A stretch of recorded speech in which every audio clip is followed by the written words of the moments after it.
Hi everybody. Welcome once again to a Low on Health Rambling, where I go over what I've been doing the past couple of days. I know I haven't really done one of these recently, but just kind of been milling about playing the Halo Reach beta. Today is Tuesday, May 4th, 2010. It's around 3:02 p.m., another afternoon one. Kind of cool thing happened today. Basically, I was woken up by a phone call and let it go to voicemail. And it turned out it was somebody calling for a job interview. Called them back, scheduled an interview for this Friday, and I'm kind of a little super psyched about this one. I really like its location is very super close to the house, and it's a more reputable company, and I'm very very excited about it. Of course, I don't want to mention the name of the company just yet. I don't want to jinx it, but if you know me and I've talked to you in the last past couple of days, you'll know where it's at. And actually, I was so excited about this job proposition that I actually decided to go buy a new tie because all my ties are kind of not bad looking, but I just kind of wanted a new tie for interviews. I only have like 3 ties. And then I also decided to get a haircut, which you may or may not notice. It's not all poofy now. I actually went somewhere, Fantastic Sam's because I'm cheap, went somewhere and actually got my hair cut. Paid somebody to cut my hair, which is actually probably the first time since my little sister's been born. And even then that haircut I didn't pay for. My dad actually paid for it. So it's been actually over 3 years since I actually paid somebody to cut my hair. As most of you know, I usually grow it out like shoulder length. And then recently, once I got laid off, right after around Thanksgiving, I just went ahead and just buzzed the whole thing off because I've never done that before. I just did that myself. That was easy.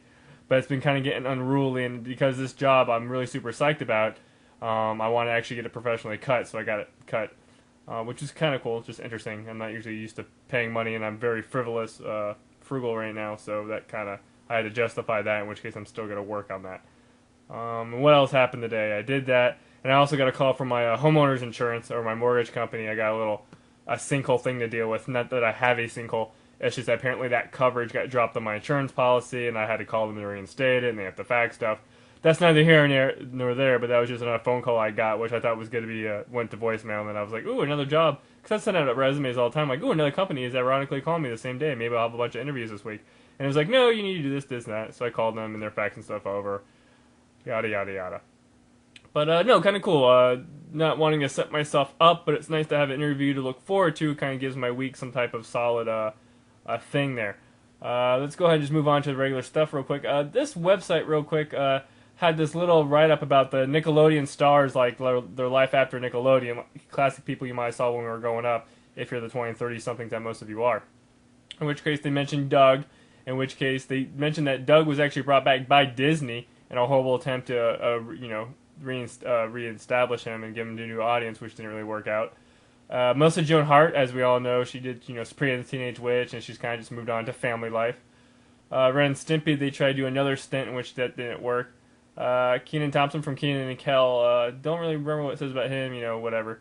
I think he went to SNL. Ken Mitchell from Kenan and Kel, just basically kind of, I think he was actually just doing whatever. Kirk Fogg, which was Legend of the Hidden Temple, which some of you may or may not remember. He just kind of does little movies here or there. He keeps it. Apparently he's very accepting of what he is now, and is a very funny guy apparently.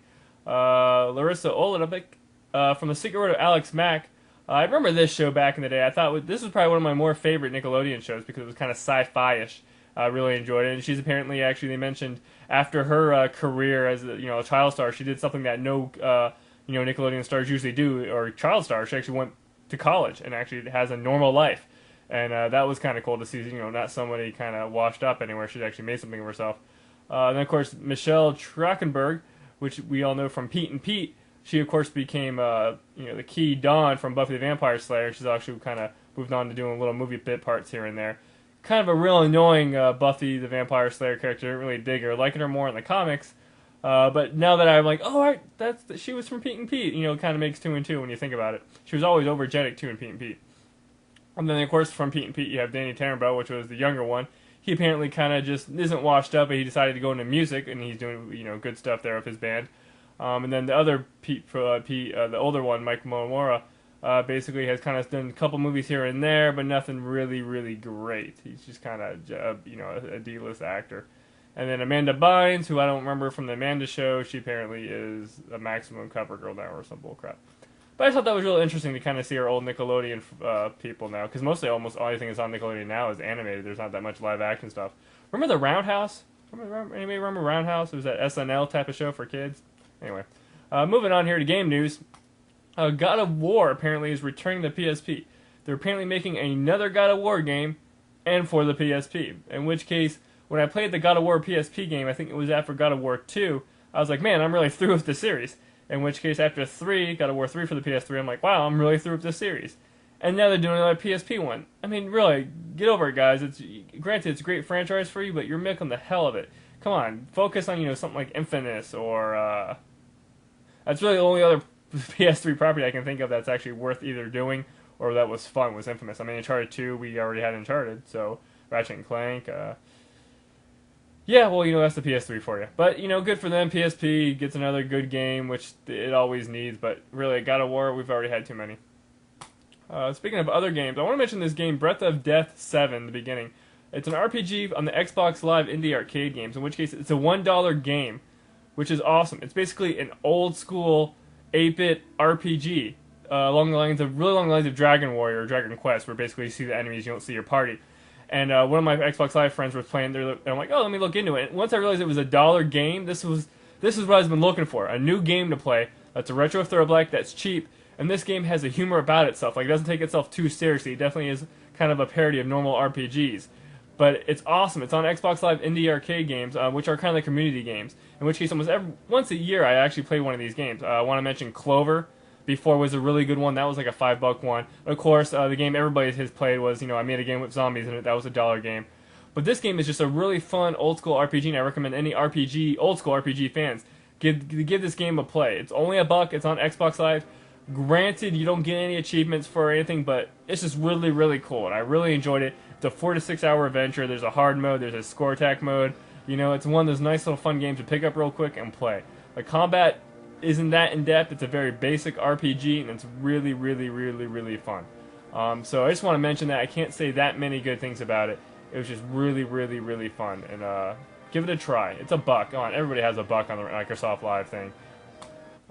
Moving on here. Speaking of Xbox Live, let's see what everybody's doing real quick. Of course, this is me wearing my Halo Reach Beta Tester sweatshirt thing. You kind of unlock that by playing the Halo Reach Beta, which I'm currently doing with some other people. But anyway, let's go ahead and talk about this real quick, which is going to be Tony Hawk Pro Skater 3. Of course, this is the greatest hit. It's got the red. This is, of course, the Tony Hawk series. This is the only one I invested in, Tony Hawk 3. And actually, the main reason why I got this one is because you can create your own little skate park in it. You can kind of make your own little park. I remember actually spending some time in making, like, my old warehouse animation that I used to work at. I actually made, like, a skate park in-game, which is kind of cool. I had the sales area and the rail down and my shelves and everything. It was kind of cool to make a skate park.